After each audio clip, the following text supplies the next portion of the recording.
Okay, so I'm going to show you how to make a quick edit in the GIMP, as unfortunately named as it is, just on a JPEG file. Just sometimes you need to shoot out a image fast for social media or something like that. I want to show you how to do some quick adjustments to make your photo really pop without having to learn a lot of raw processing and stuff on the back side of it. So I just have an out of camera JPEG here and we're going to get to work on it. First things first, I like to work in layers, so I'm going to work with the duplicate layer here, and I'm going to name this layer curves after the tool that it's going to be used on it. The GIMP does not have adjustment layers like Photoshop. You can yell at me about that later, whatever. This is free. What do you want? Anyway, so I've named this layer curves. I just right clicked and said duplicate layer and then renamed it curves, and now I'm going to go up here and make a curves adjustment. I like the curves tool because it allows you to knock out several things at one time. I'm going to give a quick overview here of this tool.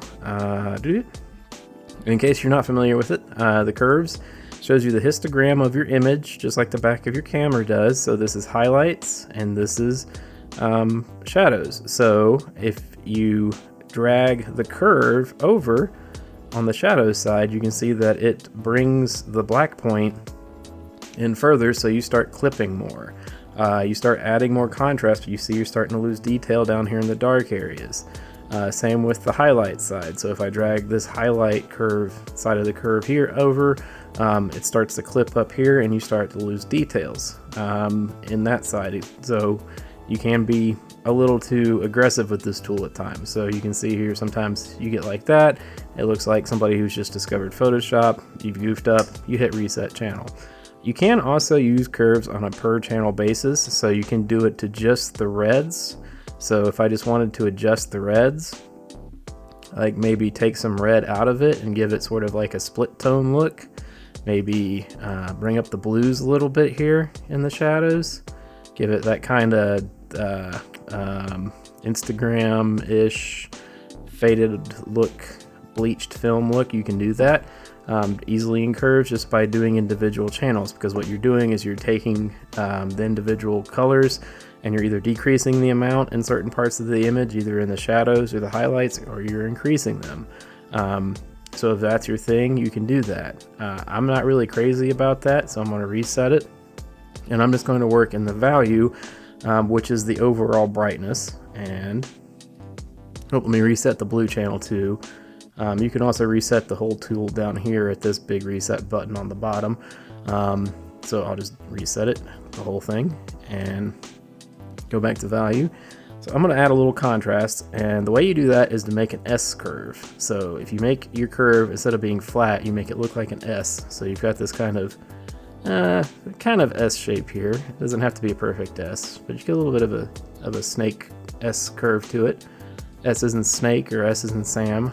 Get a little bit more there, and you get a little bit more contrast. So maybe a little much, a little bit like that, and you just kind of do it to your liking.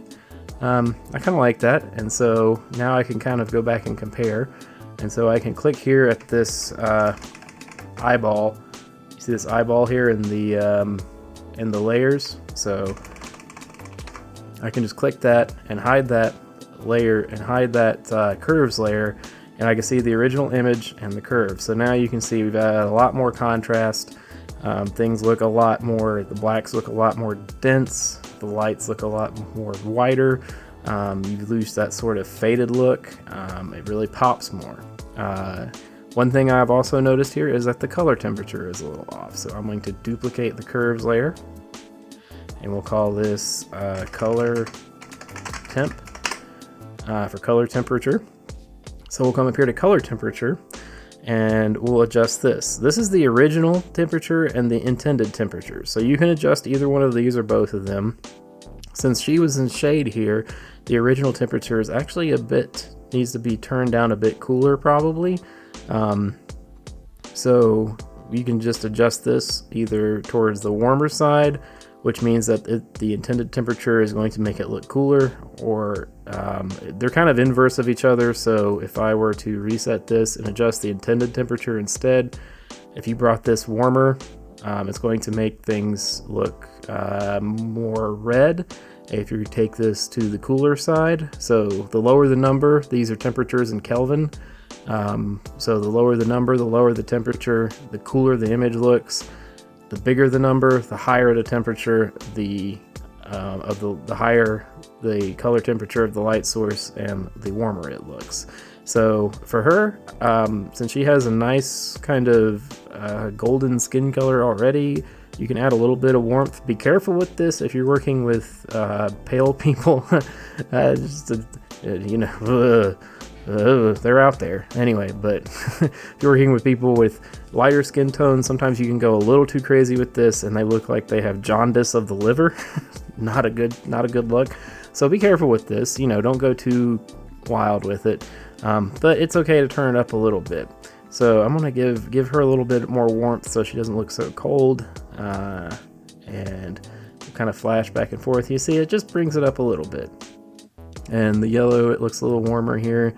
In fact, I may even bring it up a little bit more so we can do it again. So color temperature, intended temperature, maybe a little bit more. Add a little more to it. Yeah, that's a little better. Oops, I didn't mean to click that. So yeah, you see that brings it a little warmer, makes it a little bit more inviting, a little bit more headshot worthy. Next thing I will want to do is take a look at the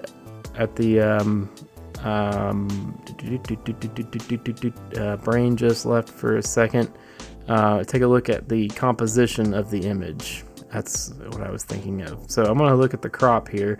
This is a little centered for my liking. There's a lot going on, so I'm going to come here and crop this.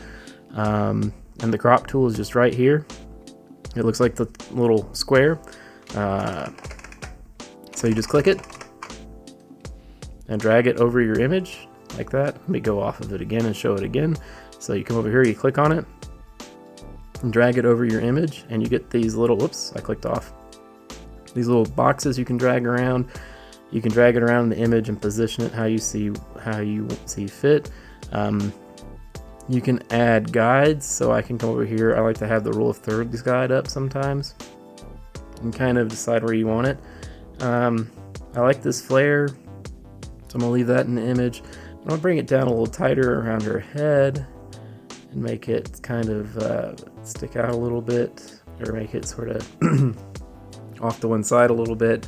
That's what I mean. And when you're done, you can just hit enter on your keyboard or return if you're on a Mac, and it'll do it. So that crops the whole image, not to just that layer, but that works on a compositional level. The next thing I will look at is that everything around her face is kind of a very same tone.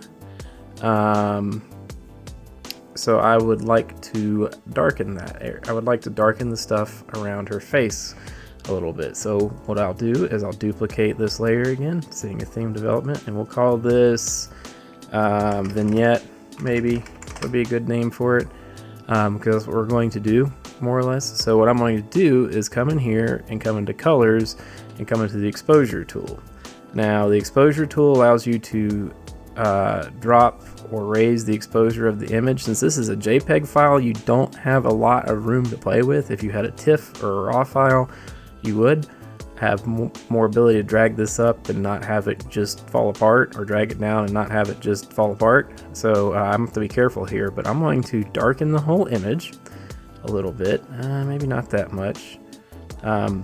Another thing when using exposure tool, I'm thinking of it, is that if you add exposure, you'll notice you kind of lose a little bit of contrast. So remember that if you use the exposure tool, you may need to add contrast later.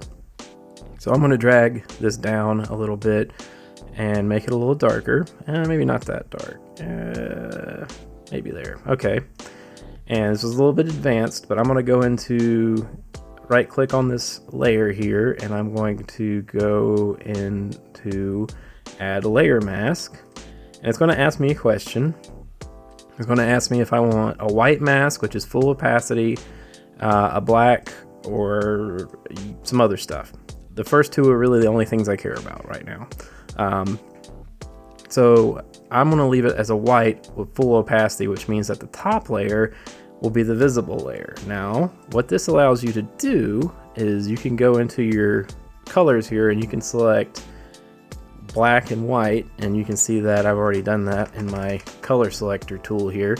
I have black and white selected for my paintbrush, and then I can take my paintbrush tool, and if I paint black on this alpha channel, or I mean on this, not alpha channel, on this mask, it makes that top layer invisible. So let me increase the opacity of my brush here and just do this area here, maybe make this a little bit brighter. So now what that's doing is basically making this top layer invisible, and this bottom layer here, this color temperature layer, is showing through. So it allows you to make an adjustment and then selectively erase that top layer. I'm going to turn the opacity down so I can blend it in, maybe turn the hardness up a little bit. Kind of come in here and do around her face and onto her waist. But this allows you to kind of draw attention to what you would want to have the eye focus on in the image. I don't want this grass over here to be in such focus, and so that darkens that up a little bit. I might not have gone too far. So you can just be drawn to looking at her face.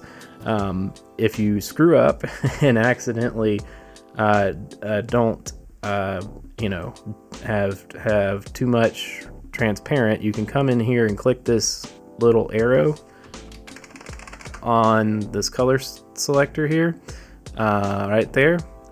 You can click that, and that swaps. You can see that's swapping the colors around, and so I'm going to swap over to white and paint back white here, and I can kind of add some of that darker layer on top back, and so we don't have as much grass lit over there as we used to. So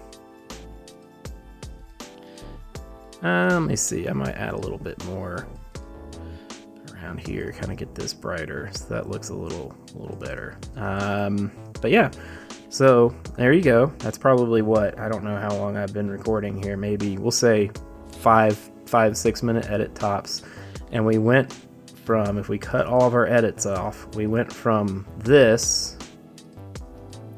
to this, which looks better, has more contrast, draws more attention to her face, is a little bit warmer, and will pop more when looking at it on a small screen or on a phone or something. I hope this was helpful to some of you.